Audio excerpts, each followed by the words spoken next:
Hello and welcome to a brand new episode of the Daily Debate. My name is Ahmed Nader, and tonight we're going to focus on the visit of the Foreign Minister of Egypt, Dr. Badr Abdulati, to Qatar, and his participation in the Doha Forum to be strengthening the bilateral relations between Egypt and the other countries in the region, in the Middle East, in Africa, in Asia, and more specifically the Arab countries in the Doha Forum on both the political and the economic levels. And I'm honored to be having with me in the studio for tonight General Osama Kebeer, the consultant in the Command and Staff College. Thank you very much, General, for being with us tonight on the Daily Debate. Thank you very much for your invitation. Anytime. First of all, we'll be starting straight away with the main top stories that took place for today through the activities of Foreign Minister Badr Abdulati, and we will be getting comments from our distinguished guest for tonight on the Daily Debate. Minister of Foreign Affairs Badr Abdulati affirmed the Egyptian firm stance to preserve the Syrian unity, territorial integrity, and supporting the national state institutions to enable them to carry out their duties and responsibilities in protecting the country's stability. This came during Abdulati's meeting with the Syrian counterpart Asad Shaybani on the sidelines of his participation in the Doha Forum.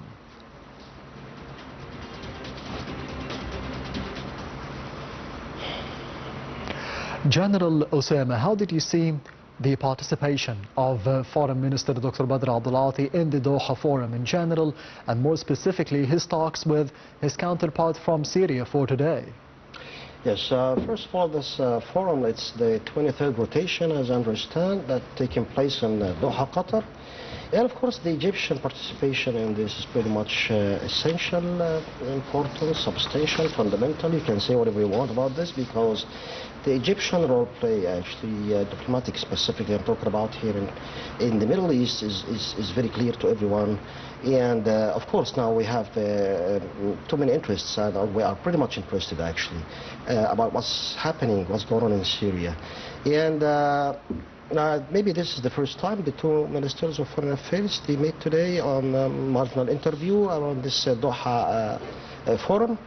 I think that was a very good action, this very good step from Egypt diplomacy to see what's happening in Syria, specifically that there is supposed to be like peace agreement in between the Syrians and Israelis in the very, very near future. However, the Israeli violations against Syria are still happening.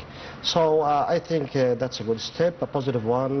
Hopefully we can come up with good conclusions out of that. Yes, and from Syria to Somalia, another top story and another activity, another meeting for Foreign Minister Badr Abdulati, as he stressed that Somalia is a cornerstone for the Arab, the African and the Egyptian national security. He said that some parties are trying to turn the region into a regional rivalry zone which jeopardizes stability in the Red Sea. This came during a dialogue session over Somalia held on the sidelines of the Doha Forum in Qatar.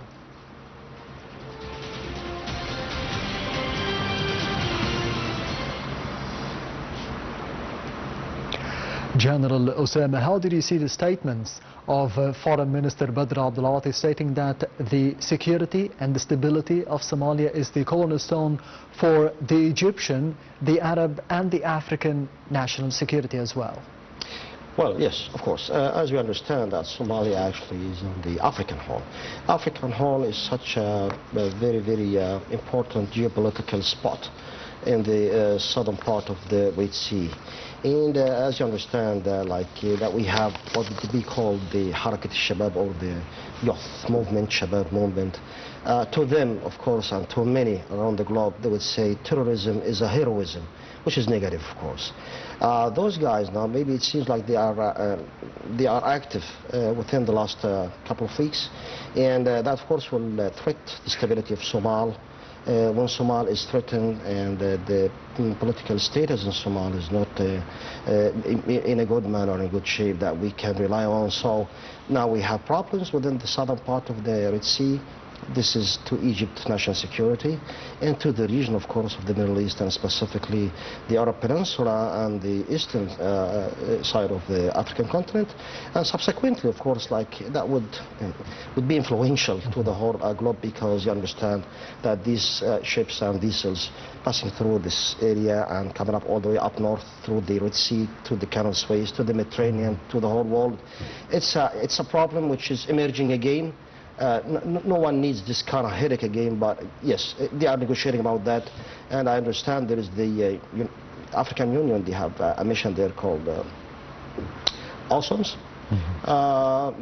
We would see what they would do about that, and I think that we are also taking part, like Egyptian forces, in what to be so-called the ATMIS. Yeah, things are happening, but it's a problem about the bad ideology in some movements around in Somalia. Yes, and speaking about things that are happening, we will be moving on to another top story through the activities of Foreign Minister Badr Abdulati, as he praised the growing momentum in the Egyptian-European relations, stressing that the first Egyptian-European summit, held on October the 22nd, marked a significant turning point in developing cooperation between the two sides. This came during Abdulati's meeting with the European Union Special Envoy for the Horn of Africa, Annette Weber, on the sidelines of the Doha Forum. Foreign Minister Abdulati affirmed the necessity of activating the summit's outcomes in various fields and implement the 6 pillars of the strategic partnership. The meeting also touched on the latest developments in the Horn of Africa and supporting stability, security and developments in the region.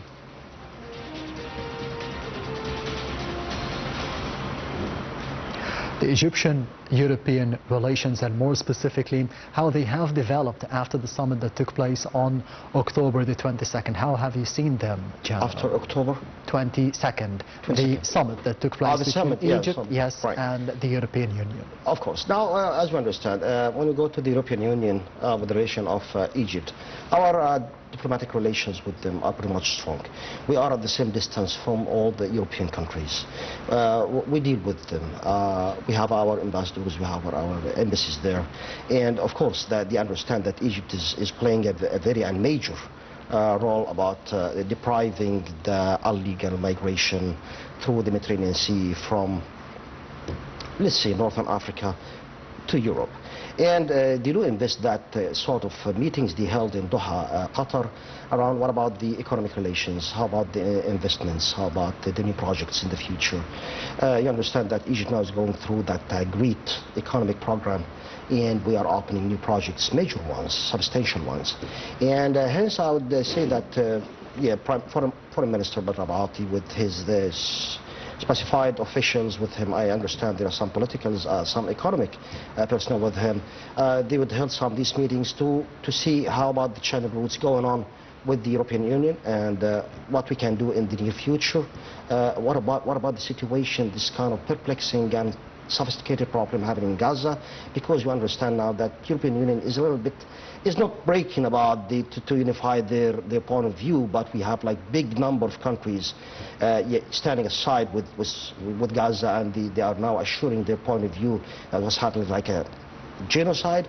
So I understand that Foreign Minister Badr Abdulati is conducting like too many activities. He's having now like very exhausting time, but this will need it within the very critical time we're having now here in the Middle East in general. Yes, and speaking of the activities of Foreign Minister Dr. Badr Abdulati, we have seen today the meeting between himself and the Special Envoy of the European Union to the Horn of Africa, Annette Weber. What is the role of the European Union, the cooperation that could be taking place between the EU and Egypt on keeping and preserving peace and security and stability of the Horn of Africa, as you mentioned, General, more specifically for Somalia? Right. You understand there is a great spot, there is an eye on Somalia too. And in Somalia also we have that sort of piece of land which is locating up north to Somalia. It's called Somaliland. And Somaliland, actually, they want to have their autonomous province, which is legally forbidden. But some of the countries, we will mention the names here, are trying to impose leverage on this Somaliland and have communications to make that happen. This is very dangerous. This, again, is the Egyptian and the Middle East and the global national security. So now Europe, some countries in Europe, they have interest in Africa. We understand that, no problem. Every country is totally independent to deal with Europe. But Egypt is like a pivotal Afro-Euro-Asian transcontinental country.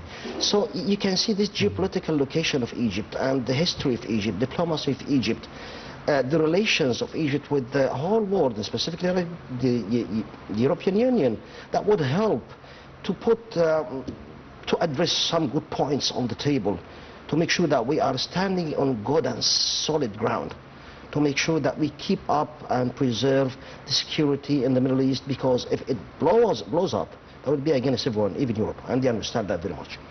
And speaking about the strategic partnership between Egypt and the European Union, it has a lot of pillars, as mentioned by Foreign Minister Badr Abdulati. 6 pillars. How to be benefiting from those pillars for the future of Egypt and, of course, for the future of the European Union in various fields? Yeah, because the pillars actually they would stand on the economic, the security, the social, the military, whatever training. So, I mean, going on channel routes planned well with the diplomacy working out up north and down south. The foreign minister, as he speaks, he gives like general directions. He's trying to speaking about a deployed umbrella, and through that we will have some definite specific points come out, maybe in the very much coming couple of days. So we'll understand about that. But I understand he will talk about security, talk about the economy, they're talking about the social relations, they're talking about the education, you know, fields of medical care, stuff like that. It's his role to play, and he's playing that pretty much professionally. Yes, and the final top story for the daily debate for tonight, it comes from the activities of Foreign Minister Badr Abdulati, who discussed in a phone call with the Iranian counterpart Abbas Araghchi means of strengthening the bilateral relations. The two ministers expressed their appreciation to the meetings and the keenness on keeping communication between the two sides.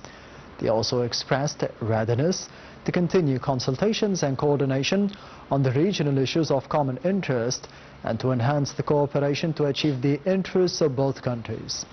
The call also tackled the Iranian nuclear file, which they agreed has a real opportunity for diplomatic solutions and for the resumption of dialogue to reach a comprehensive agreement that takes into account the interests of all the parties and contributes to achieving security and stability.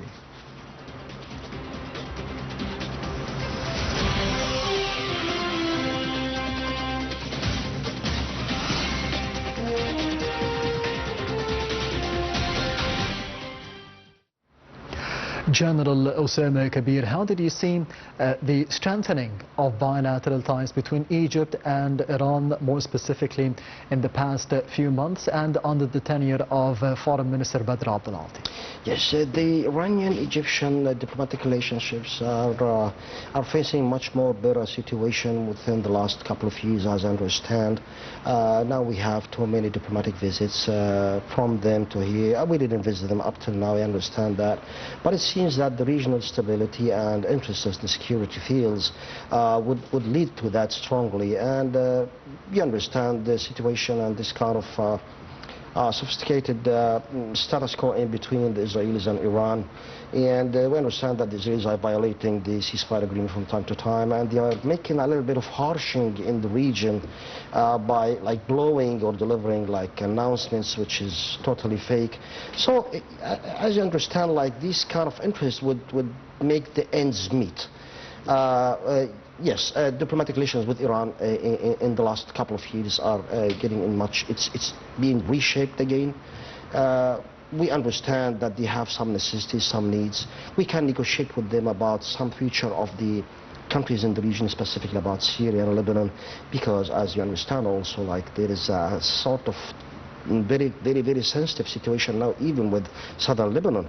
And if you can see Tom Barak, this United States envoy to Lebanon, he gave, like, he blew up an announcement yesterday that's speaking about whether something is coming up to happen in southern Lebanon again.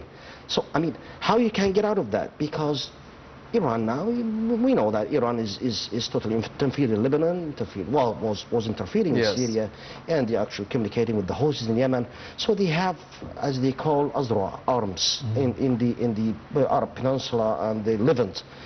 So Egypt, from the wisdom of Egypt, the great and the very deep Egyptian diplomacy, now we are dealing with this very carefully, very professionally, that we can deal with Iran, trying to assuage the situation, to calm down the inflammation, to put out the fire before it burns everybody here. So it's very important to hold these meetings with the Iranian officials there. Do you see shared points of view between Egypt and Iran regarding what is happening in the region nowadays?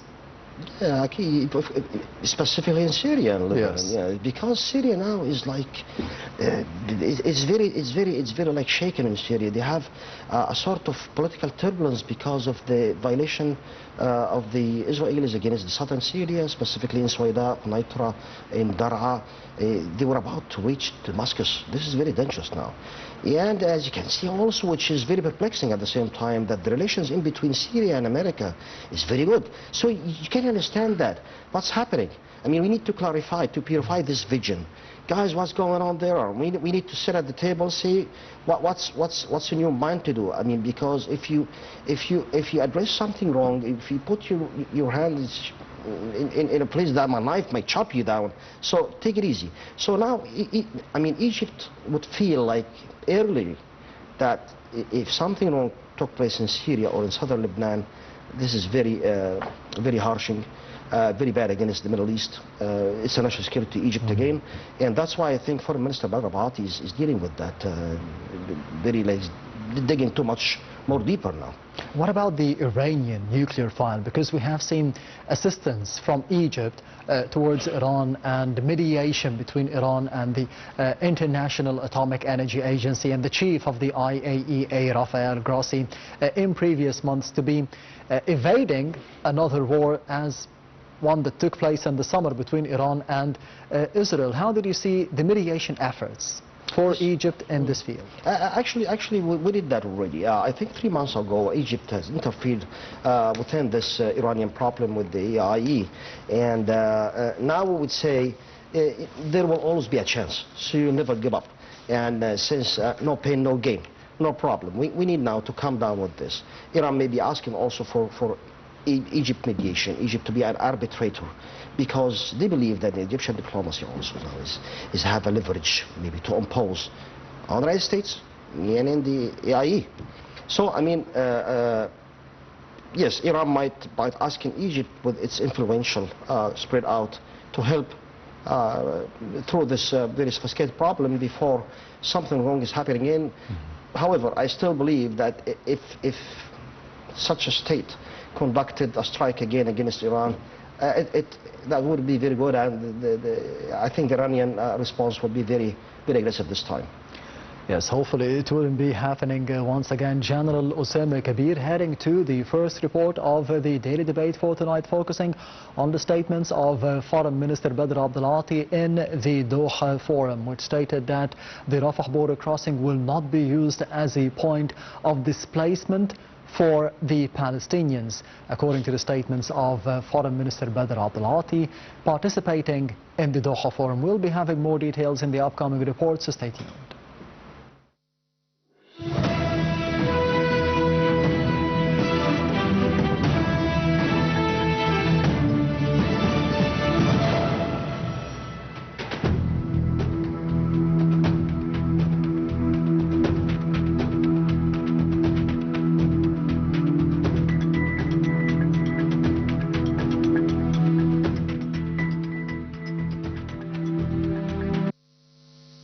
Arab and regional ministers urged during the opening of Doha Forum on Saturday to lay out a roadmap for Gaza's post-war governance, with Egypt reaffirming support for a locally led technocratic administration and Qatar warning that the current lull is no substitute for a permanent ceasefire.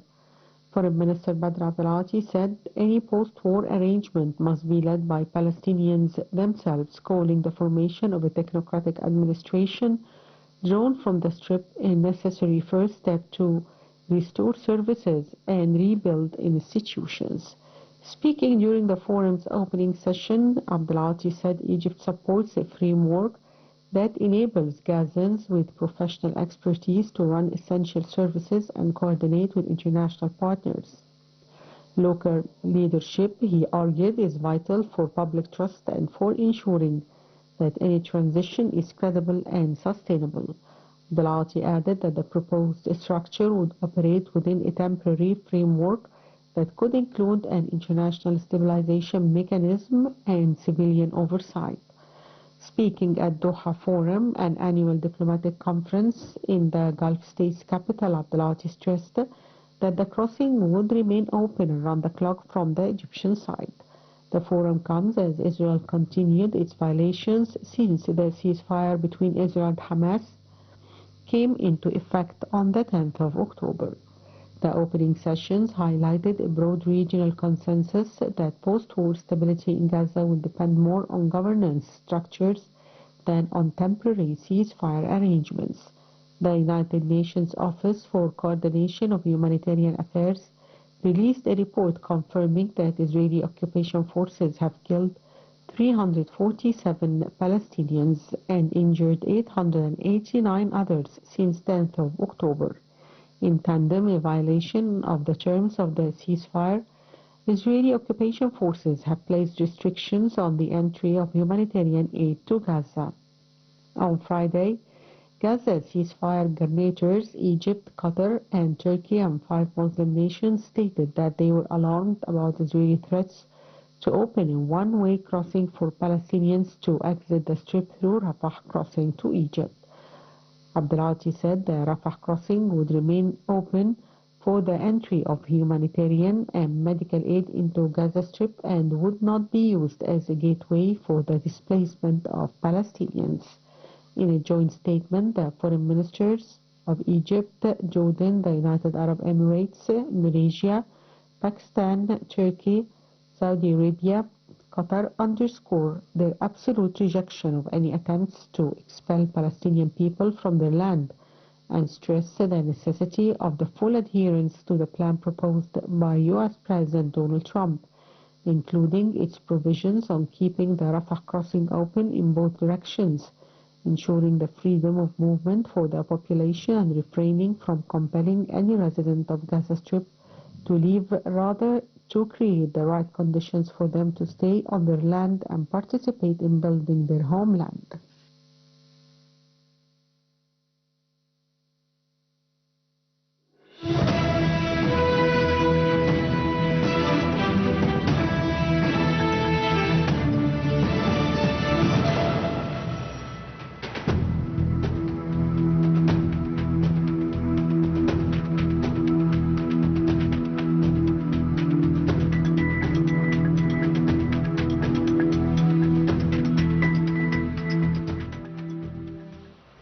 Welcome back. You're still watching the Daily Debate, and I'm honored to be having with me in the studio for tonight General Osama Kebeer, the consultant in the Command and Staff College. Thank you very much, General, for being with us tonight on the Daily Debate.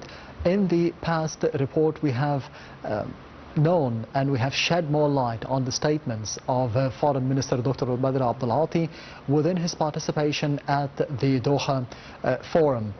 Another important point for his participation in the forum is the regional diplomacy for Egypt. How do you see the significance, the importance of his participation, and how it would be reflected on the regional diplomacy for Egypt after this forum? Right. The Egyptian diplomacy within the Middle East is pretty much known to everyone, and we are playing a very sensitive and very important pivotal role to play alongside with our partners in Qatar. You can say that Egypt and Qatar are the two spearheads that leading this sort of negotiations and trying to get to a good resolution about such complicated problem in between the Palestinians and Israelis. So what's important about this forum that as I understand, there's something around 6,000 personnel attending this forum. Personnel from officials and ministers and people in very, very important positions, those who can deal with the problems such as the one we are meeting here in the Middle East. So now is that when you see the minister himself, this is you can hear about that on television, on social media, thousands of miles away. But when you meet the official himself, when you ask him, when you have an interview with him, when you have a panel with him, when you have like a round table with him, because you have marginal interviews within the Doha forum, that would that would clarify much more what's on the man's mind, what's on the people's mind. He can express and explain much more even and clarify things. Maybe people from all over the world can understand what's going on exactly. So that would, let's say, flourish the Egyptian diplomacy, embellish the Egyptian diplomacy, make it much more clear to everyone. And of course that would lead to much more progressive steps within the very near future about what's happening in the Middle East. What are the key issues that were highlighted during the meetings of Foreign Minister Badr Abdulati at the Doha Forum? Yeah, that's a very good question. The key triggers, as I understand, because I heard his interview, I think one of the media channels, maybe Al Jazeera, I'm not sure, I can't remember that, but he stressed on maybe 4 or 5 things. Yes. Let's speak about that. All belong to Gaza at the first place, because men understand exactly how much sensitive is that problem. The things that he spoke, first of all, the Egyptian full rejection for the Gaza people migration, not only to Egypt, but to any other country in the world. Because some other would talk now about Colombia, talk about Indonesia, talk about Albania, talking about Libya.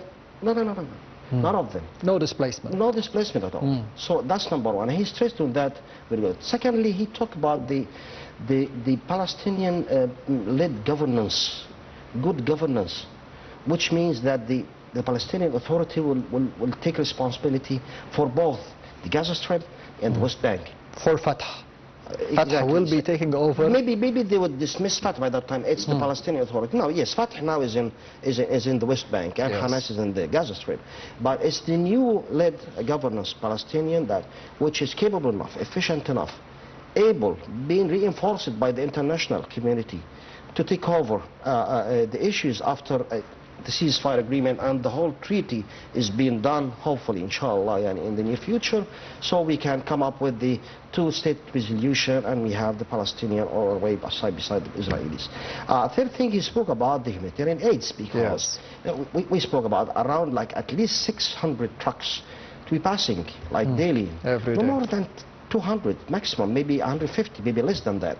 And beside that, you need to push the most well-needed stuff. It's food, it's about the hygienic stuff for the women, for the babies. Food much more. They send like, stuff and things they would let to pass through the cross points. Maybe the Palestinians don't need that. I heard about something like a shipment of mobile phones.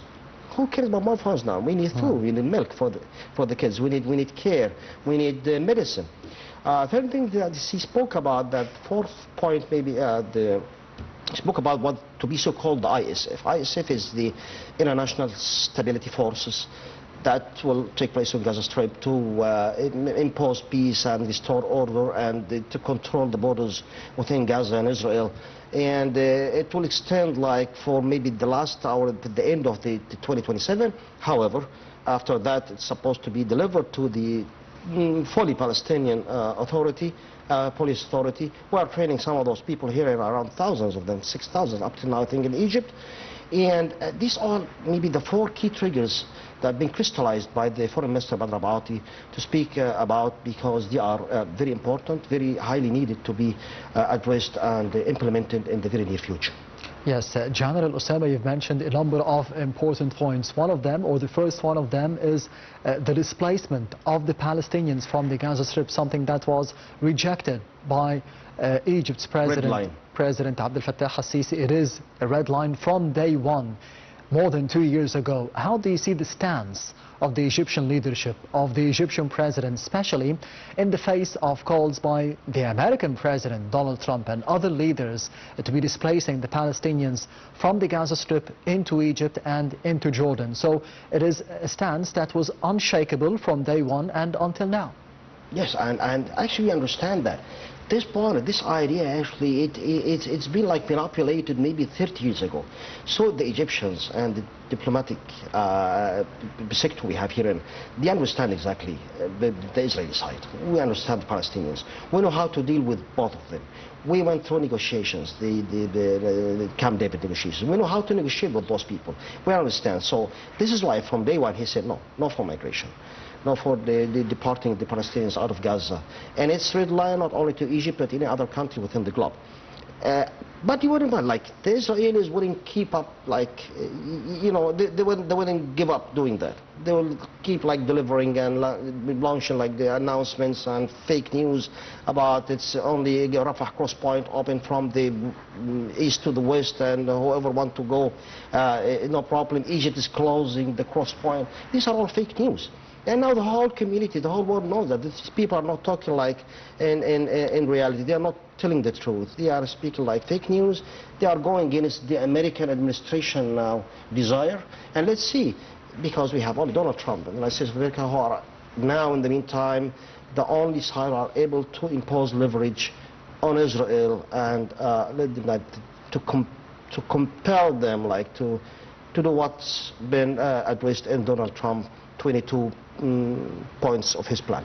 On the other hand, how did you see the role of Egypt in entering and having more access to the humanitarian aid into the Gaza Strip over the past 2 years during the aggression of the Israeli occupation forces against the Palestinians and even after the ceasefire was implemented right now? It's what?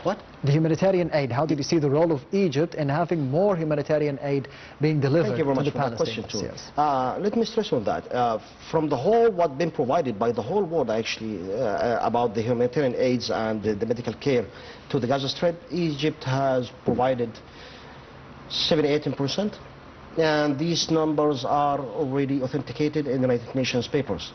So whoever doesn't believe that, he goes to review that on the papers. 70–80% from what been provided from the whole block to the Gaza Strip. We are playing a very, very major, and it's our case, and we are responsible for that. We need just only someone to tell to Israel to shut up a little bit because they went too far now. How do you fed up with this? Yes. How do you see the future of the governance of the Gaza Strip and the future of the coalition, maybe a political coalition between Hamas and Fatah in the Gaza Strip to be governing the territory? It will go okay, but like we have two conditions now to be implemented first. First of all, that this armament of Hamas, which is have like now like blurry vision. Sometimes they would say no, not gonna give it. Gonna give it to some other country. We're gonna deliver for such definite period of time, maybe 15 years or something. We heard like too many statements like those. And they would insist also the pull out of the last Israeli soldier out of the strip. So these are the two main hampering points against this ceasefire agreement to move to the second stage. Hopefully that the diplomacy can do something about that with the cooperation or the coordinated cooperation with the regional countries and the international community. Yes, General Osama Kebeer, the consultant in the Command and Staff College, thank you very much for being with us tonight on the Daily Debate. It was my pleasure. Thank you very much. Pleasure is all mine. And this brings us to the end of the Daily Debate for tonight. However, I will be leaving you with the latest presidential activities of His Excellency President Abdel Fattah al-Sisi that took place in the past week, all over the past week, all wrapped up in the upcoming report. Thank you for watching, and I'll be seeing you tomorrow.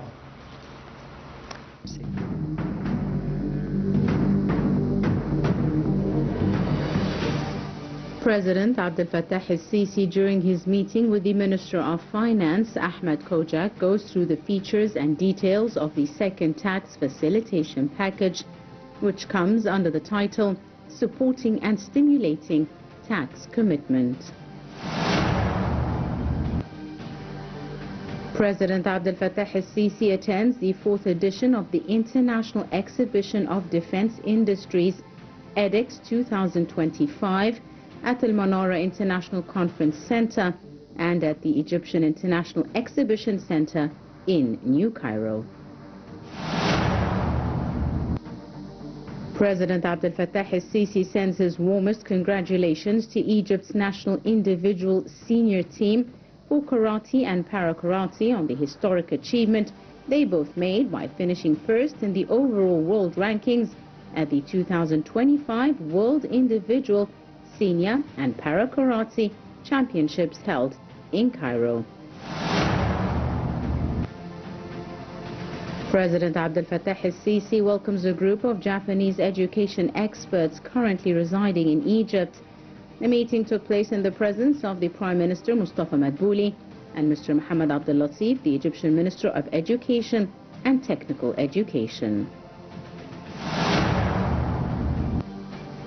President el-Sisi follows up on a number of work files from the Ministry of Education and on the executive stance on teaching and programming as well as artificial intelligence subjects in academic curriculums for the first secondary school grade starting from the current school year 2025-26.